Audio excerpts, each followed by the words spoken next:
Now, welcome back, ladies and gentlemen, and thank you very much for your greatest support. What you're doing, what you've been doing for this channel, guys, is very, very much fantastic, and I have to appreciate you for that. Now, in this video, I want us to talk about this issue of the empowerment, which happened on 9th, that is last Saturday, when thousands of Nairobi youths were called by William Samoei Ruto, the president, to go to Statehouse to be given tents, chairs, motorbikes, sewing machines, and tools to hustle. I think that is how it was being called, that they have been given tools to hustle. But I've been asking myself that was it really an empowerment, or it was just a way of politics on display? Were they just did they want to display their politics, or it was really an empowerment? Because since then a lot of issues has risen. A lot of people have been complaining. Mara, the issue of motorbikes, pikipiki kupeanwa, a lot of things. And to confirm this, there is this guy from Jacaranda who went to Statehouse. Akapigwa picha na pikipiki. I want us to listen to the way this guy is speaking, and then I come back so that we can continue with the discussion. Listen to him. You want Mr. Speaker, sisi kata tulienda Statehouse. Qualification ilikuwa tu ID. Tulifika tukakula vizuri. After kukula kaingia na soda, kaingia ndani. Mr. Speaker, najilaumu.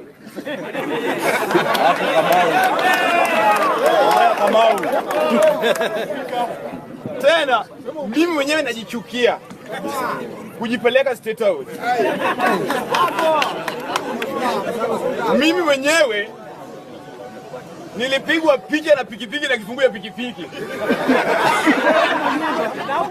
Nikaambiwa aende pale kwa gari naletewa. Hiyo gari ukitoka hivi, Yesu ende nyumbani.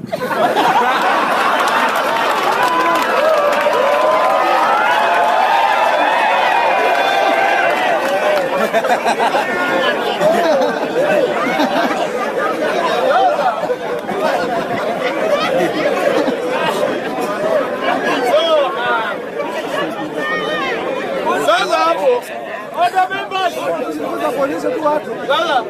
Mr. Speaker, sasa hapo hata kama ndugu yangu amenipiga, mimi siwezi lia. Juu mimi ndo najilaumu kujipeleka wapi? Statehouse. Ameniambia ukweli, sura yangu inakaa njaa. Juu hiyo nilidhani ukiona rais maisha yako yanabadilika. Usione mtu amesalimia rais ama hapana rais maisha yake yanabadilika. Simu zenye napigiwa saa hizi, mbona huku niita? Nisaidie hata 1000. Ni mingi. Nileta kisiri. Bila akili.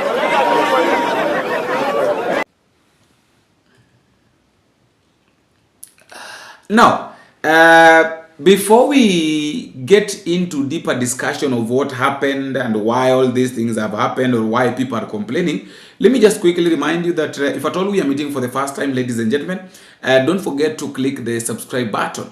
First time, as you know, sometimes you watch video, and after watching the video, maybe the video becomes more very interesting, and maybe you enjoy the video, and then after the end, and forget to subscribe, or maybe you watch the next video and maybe forget to subscribe to the previous channel. I'm requesting you just to subscribe. I'll just like the video, and you can as well share, because you have a lot of people maybe who might enjoy or who might want to know what is happening in this. Now, let us get into the discussion and talk about what actually happened. Now, this is what happened.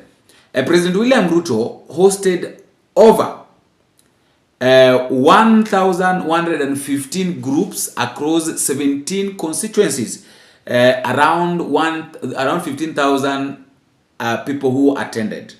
So it means that out of 15,000 attendees, we had got 1,115 groups that were coming from different constituencies within Nairobi. Now, these were the equipment that were distributed. We had got 380 groups out of 1,115 groups got tents plus 38,000 chairs. So 380 groups got 38,000 chairs. 200 plus groups got car wash stations. And then we have got 120, we have got public address system. We have got 63 groups received 245 motorbikes, where the problem is coming from. 63 groups received 245 motorbikes. And then we have got plus tailoring machines, saloon kits, juice vendors, rickshaws, printers, and more. Women groups have got 49 groups which received 300 sewing machines and other tools, including posho mills, welding machines, catering equipment, and baking ovens. And of course, guests were treated. They performed by Bahati and Toxically. They call them lyrically. I think something like lyricalia, something to do with that. And then also Ruto also declared the initiative key to economic independence, and part of the better agenda announced a World Bank partnership to fund 70 youths per ward with 50,000 targeting 100,000 beneficiaries. And then we had got I think that is it. So I was just giving an overview of what happened, or maybe the expectations, or what they were told. But now, what happened exactly? What happened exactly?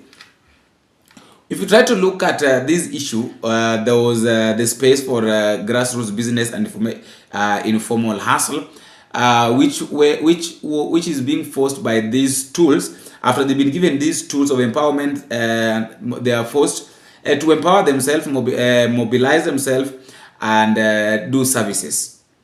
I don't know where they're going to do these services. I don't know how they're going to do it, but they've been forced. They've been told that they must do the services. Now, for many youths, these are building blocks of small-scale entrepreneurship.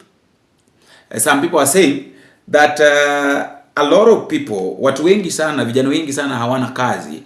So by giving them these things, or by offering such kind of things, it's going to give them room. It's going to give them a way forward. They can employ themselves. They can do whatever, a lot of things that need to be done, and such kind of things.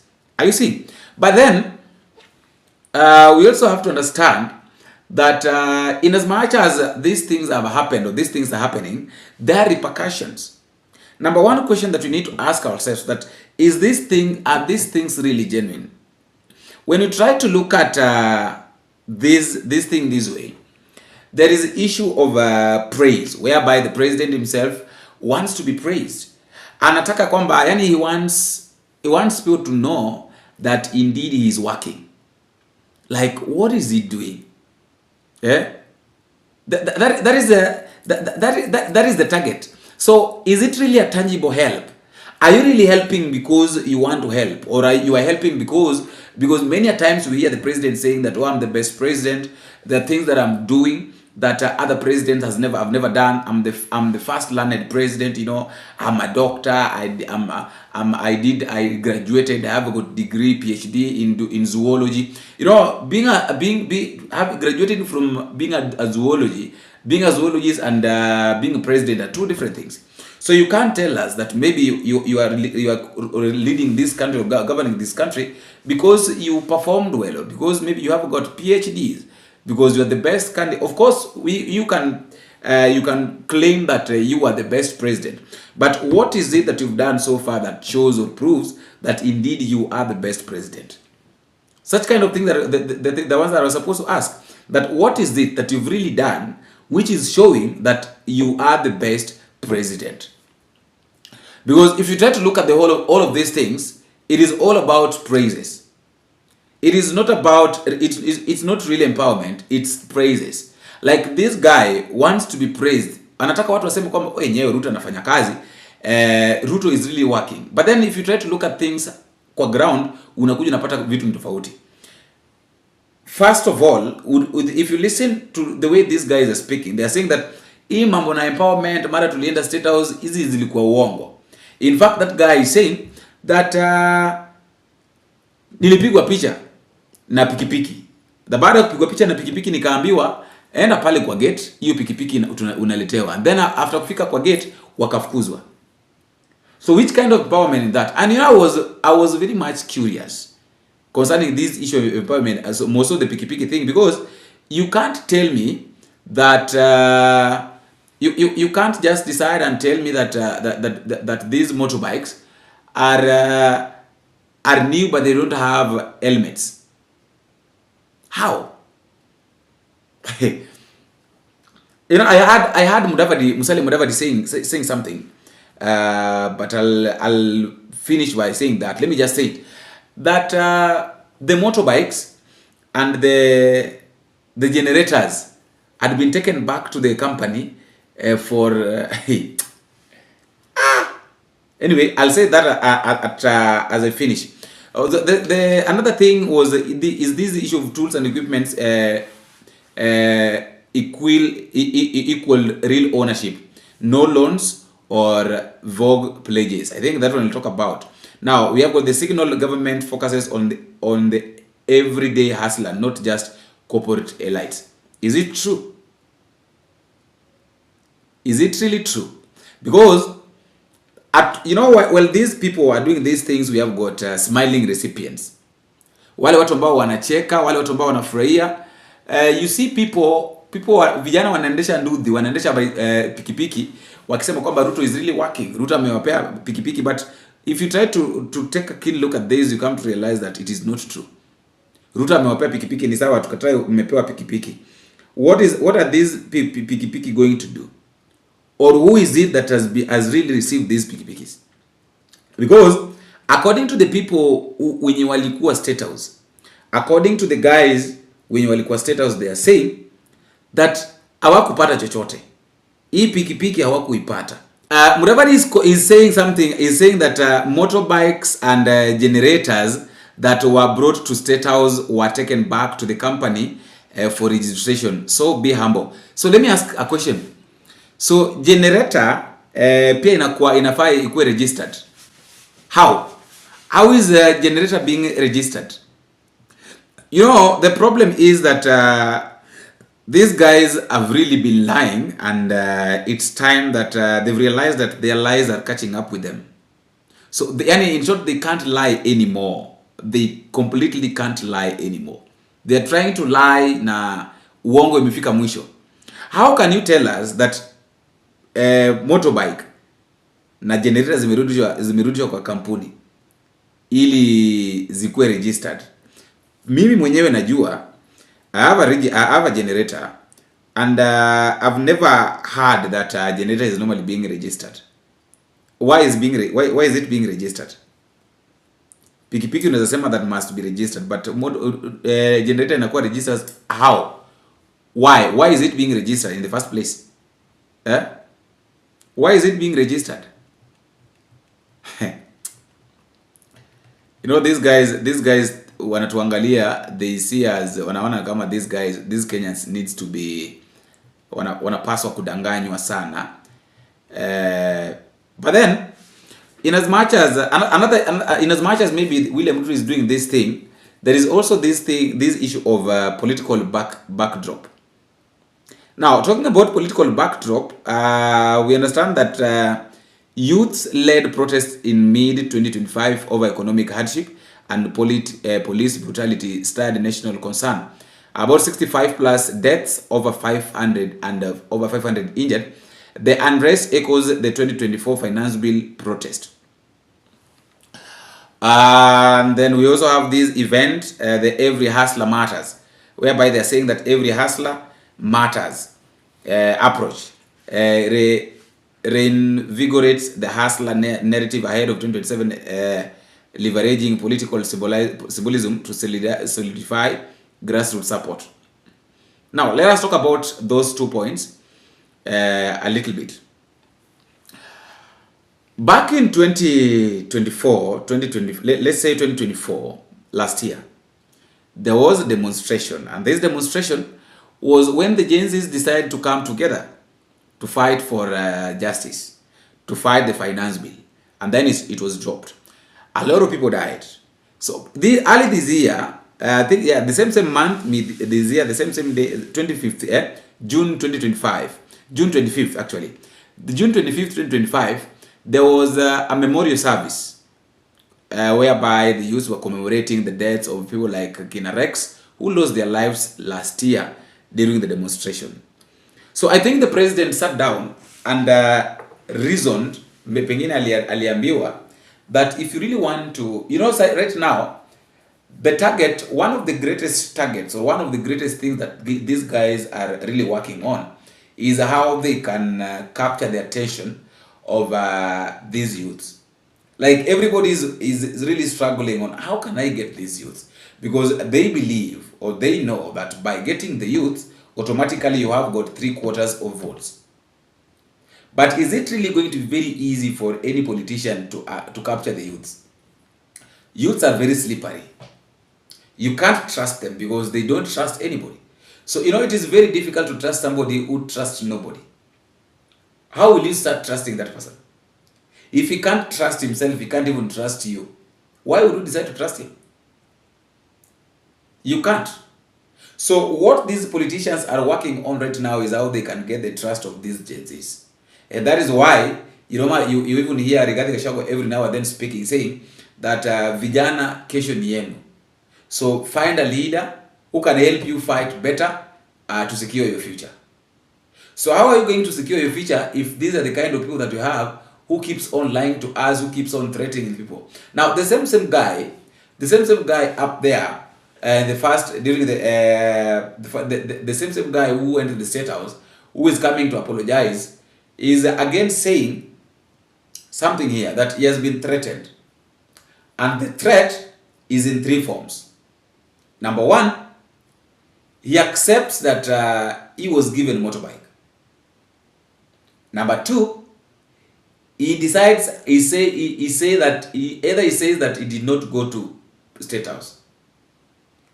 And the third one, I don't know the third one is what. I want us to listen to him. Wakenya, maisha yangu haiko sawa. Juu nilisema nilienda Statehouse kupewa pikipiki. Nimepigiwa simu nichague vitu 3. Niseme nilipewa pikipiki. Nimepigiwa na private number na mara 2 na mwanaume. Niseme nilipewa pikipiki. Niseme sikuenda Statehouse ama wanikujie. Mimi nilijua, nasema tu kweli yangu, natafuta haki yangu. Hakuna wenye anaweza sema nilipewa pikipiki na sikupewa pikipiki. Hakuna wenye anaweza sema sikuenda Statehouse na niko na picha pia yenye nilikuwa na Statehouse. Na hakuna wenye mnaweza nikujia juu nadhani hii Kenya kila mtu ako na freedom of speech, na unasema Kenya inakuuma. Inaniuma kama wakina Karen Nyamu. Mimi jina yangu iliandikwa na Karen Nyamu. Na kufika huko Karen Nyamu akatuambia tungoje kidogo. Tukatolewa nje na maaskari, tukaambiwa tukae nje. Kukaa nje, mimi nilifukuzwa after kupiga picha na pikipiki. Mimi naomba haki yangu wa Kenya, tafadhali nipate pikipiki. Na mkisikia nimeshikwa, tafadhali msimame na mimi. Mimi natetea mimi kimimi. Naomba haki yangu. Na hakuna sasa venye mnaanza kunipigia simu niseme nilipewa pikipiki na private number. Mimi msiniue juu ya ukweli yangu. Ndio maana sasa nimesema acha nisinyamaze, wanaweza nifanyia kitu mbaya. Na mimi naomba tafadhali rais, nisaidie nipate haki yangu, pikipiki yangu. Naomba tu nisifanyiwe kitu mbaya juu mimi sasa nasimama na ukweli yangu, sikupewa kitu. Tafadhali rais. So are you seeing those are the kind of that is the kind of thing that is happening? Like the president and maybe his cohorts have started threatening people. Like you have to accept that ulikuwa Statehouse. If you don't do that, then tunakuua. If you don't do that, then tutakufanyia kitu fulani. But then if you try to look at the bottom line of this thing, the event education provided immediate resource for Nairobi youth, tools that could be life-saver or life-changer. But then the problem is that, in fact, the problem that you have is not even about the bottom line about maybe changing life. The problem that we have right now is there anybody? Do you know of anybody who has received this and they have all these things? They have these things in their houses. Because imagine Musalia Mudavadi is confirming that the motorbikes and the generator has been taken back to the company. Remember when I was talking about this thing the first day, I said that all these things are just PR. These guys can just decide na waende kwa one of the companies and then wachukue pikipiki na wachukue generators, waende wafanye nayo display and then they return. There is nothing is impossible in this country. Hakuna kitu ambayo ni impossible. Everything is possible and everything is just working on perfectly according to the way I said. And I said that the time is going to come when we will know, we will separate the chaff from the rice. Ukweli utajulikana wakati utakuja, ambao tutajua vizuri kwamba mwenye ngoma ni nani na mwizi wa ngoma mwenyewe ni nani. Because remember, you can fool people for quite sometimes, but you can't keep on fooling people all the time. It is impossible. It is impossible. Another thing is, I think we can also talk about the issue William Ruto is really working on how he can sustain empowerment, which demands more of formal training and market success, and also transitional pathways into scalable sectors like technical, manufacturing, green economy. Remember, once we have, let's say for instance, once the way they were given sewing machines, and all those. So the expectation of the giver was that there needs to be seriousness. So are you seeing? They are just focusing on, okay, these things should be serious, and these young men are supposed to be kept busy. Of course, we understand that a young man who is not busy is idle, very idle. But then, before saying that somebody is idle, what are you doing for your life? Is there anything constructive that you can say that you've done? Nothing. So this issue of William Ruto telling us that, oh, Mara, empowerment, it should stop. And then if Ruto's goal is lasting legacy, then you should follow through, especially via programs like Nyota. The programs like Nyota, will they really exist? If let's assume that William Ruto means well. So if he means well, then the programs like Nyota will exist. Okay. Let's just hope that things will align. But then one thing I have to say is that Statehouse gave out giveaways. Our Statehouse gave out giveaways. Why? But the real test lies in what comes after the pomp. Will it be stepping stone? Will it be a stepping stone for the youth? Because most of the youths walienda Statehouse. Na wengine wamerudi wakilia, wengine wanafurahia. But then, is it really going to be a stepping stone for William Ruto to tell us that I did for the youth, nilifanyia vijana hii na hii na hii, so I need to be elected? Remember, one thing I'm happy about is that this thing imefanyika tu Nairobi. Ijafanyika in those other countries, other counties actually. Those are the other parts of the country. Because you can't buy everybody. You can just buy a few. But buying everybody is impossible. Very impossible. It is very, very much impossible. After all, guys, I think that is all I have for now. I can as well give you a chance at the comment section to also tell me what you think concerning that issue of empowerment. A lot of people have started crying. People are crying and telling William Ruto that, boss, wewe ni mwongo, ulitudanganya. Kwa nini ulituambia hii mara nini? And I'm surprised that senators wamecheza mpira na governors. Na I don't know ni team gani, is it governors or senators? Now they are demanding 1 million. So kama Harambee Stars wamepewa 1 million, so kuna wababa wengine pia mahali pia wanataka wakapewe 1 million. After all, guys, that is all I have for now. Let me also know what you think in the comment section.